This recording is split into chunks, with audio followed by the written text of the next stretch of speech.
আলাইকুম গাইস, এই দেখো আমি শুটকি নিয়ে আসছি। আজকে আমি শুটকি রান্না করছি, দুপুরের খাবারের মেনুতে রেখেছিলাম এটা। আর এই যে এখন আমি উপকরণগুলো দেখাচ্ছি তোমাদের। দেখো শুটকি, লইটা শুটকি আমি ছোটো ছোটো করে কেটে ধুয়ে নিয়েছি। আর হচ্ছে পেঁয়াজ, কাঁচামরিচ আর কিছু আস্ত রসুন, আর সাথে নিয়েছিলাম সিমের দানা, যেগুলোকে আমি খোসা ছাড়াই নিয়েছিলাম।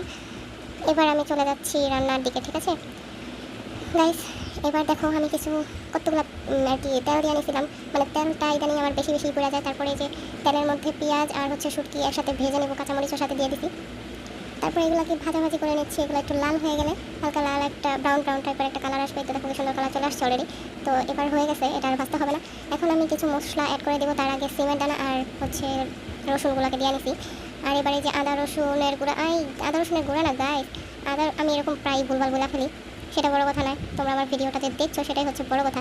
এই দেখো আদা রসুন আর হচ্ছে লবণ, হলুদ, মরিচ এইগুলো দিয়ে কষায় নিয়েছিলাম। দেন আমি আবার পানি দিয়ে দিছি। পানি দিয়ে হালকা একটু নাড়াচাড়া করে এটা ঢেকে রেখে দিয়েছিলাম আমি, যেটা তোমাদের দেখাই নেই, দেখানো দরকার নাই, ঠিক আছে, তোমরা ঢেকে নিও। এই দেখো তারপরে আমার পানিটা শুকায় নিছি।